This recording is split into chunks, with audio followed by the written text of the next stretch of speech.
সাহাবীদের যুগে বিভিন্ন জায়গায় নামাজের বিভিন্ন পদ্ধতির মধ্যে মতবিরোধ ছিল। এটা ইখতিলাফ ছিল। এটা সর্বসম্মতিক্রমে এমনটা ছিল।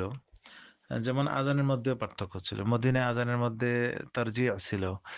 তা আশহাদু আল্লা ইলাহা ইল্লাল্লাহ ৪ বার পড়তো। আশহাদু আন্না মুহাম্মাদুর রাসূলুল্লাহ ৪ বার পড়া হতো। তো এইভাবে মক্কায় ছিল। আবু মাহজুরা মক্কার মসজিদুল হারামে এইভাবে আজান দিতেন। কিন্তু মদিনা হযরত বেলাল এবং অন্যান্য সাহাবা ইকরামের আব্দুল্লাহ ইবনে উম্মে মাকতুম তাদের আজানে এরকম তারজিহ ছিল না। তো অনুরূপভাবে রফে আদায়ের ক্ষেত্রে যে কুফায় কেউ রফে আদান করতো না। কিন্তু মদিনায় ইমাম মালিক রহমতুল্লাহি আলাইহির যুগেও রফে আদান তেমন হতো না। ম্যাক্সিমামে রফে আদান করতো না।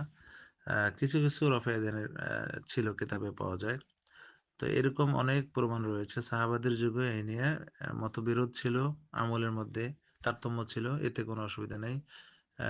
নাভির উপরে হাত বাঁধা, নাভির নিচে হাত বাঁধার ব্যাপারে। কিন্তু বুকের উপরে হাত বাঁধার কোনো আমল সাহাবাদের যুগে পাওয়া যায় না। তবে নাভির উপরে হাত বাঁধার কথা আছে সাহাবাদের যুগে। নাভির নিচেও হাত বাঁধার কথা রয়েছে। তো এরকম ভিন্নতা রয়েছে। তবে এই জন্য এক্ষেত্রে নিয়ম হলো নিজের আমলকে পরিশুদ্ধ করার জন্য একজন সহি শুদ্ধ এবং হক্কানি একজন আলেম বা ইমাম, আলেমের শরণাপন্ন হয়ে তার থেকে মাসালা শুনে জেনে আমল করা, এটা হলো বেটার। আসসালামু আলাইকুম রহমতুল্লাহ।